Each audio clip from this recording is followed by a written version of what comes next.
My name is Ebony, and this is my story.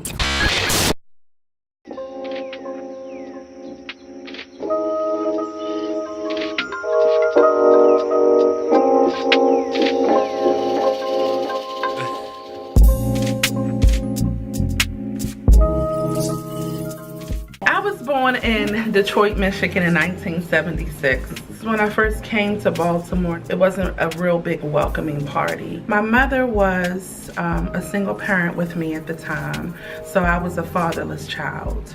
So I didn't feel a lot of love when I first came from Detroit. What I felt was a lot of rejection. I was carrying a lot of resentment.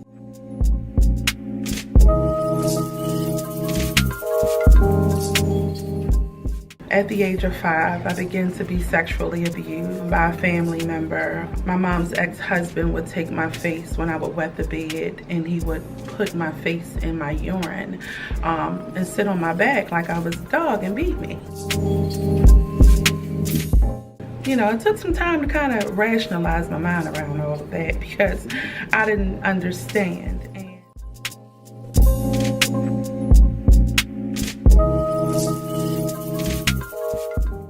As a child, I started to act out because I didn't know where to put all of this. Like, where do you put it?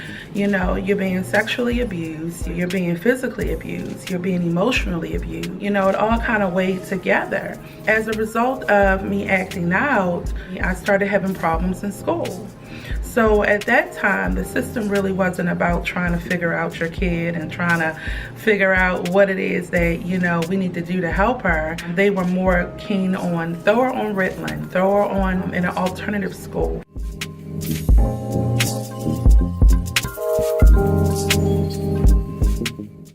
I remember feeling just really, really thrown away. I didn't start feeling beautiful, until I was probably about 16 years old. I didn't know how to express myself, and not having anyone to focus on my real issues that were causing me to act out.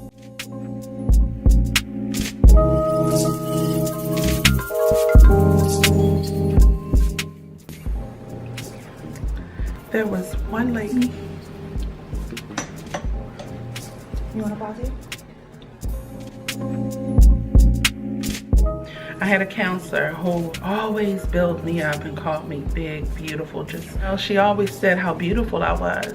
And it was like she was programming me to believe it because I couldn't see it. I didn't see beauty. I looked at television and I saw skinny, light-skinned white women, and that's what my image in my mind was of beauty. Being called ugly and black and all the time, and just not having a real perspective of what beauty was, mentally and emotionally torn down. I really want to thank this woman for just always, Miss Harriet Williams, always just speaking life into me.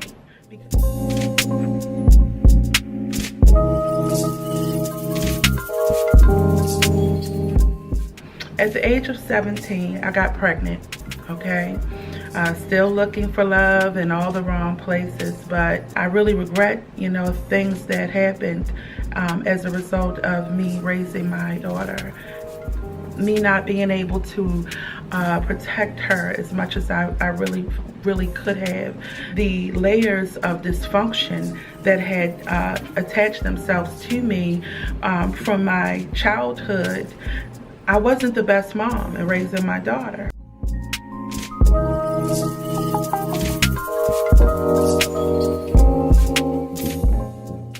So I started the Big, Bold, and the Beautiful because I am big, I'm bold, and I'm beautiful. Even what I felt I wasn't, I now know that that was a greater purpose and a greater good for me to come to where I am today. So I wanted to start a platform for little girls, for our youth, building them up in their spirits, in their characteristics, in their integrity. I came to a realization that there needs to be more people like me that are doing their 1% when it comes comes to these girls.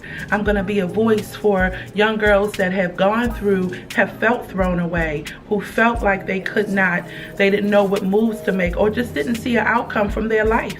I'm living proof. I am living proof that you can go through something, you can get through it.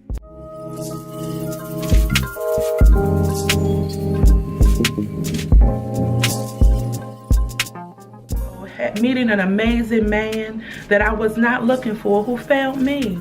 I fell in love with my husband at the age of 35 years old. For the first time in my life, I fell in love with someone who really loved me and seen me and loved me close to the way that God does.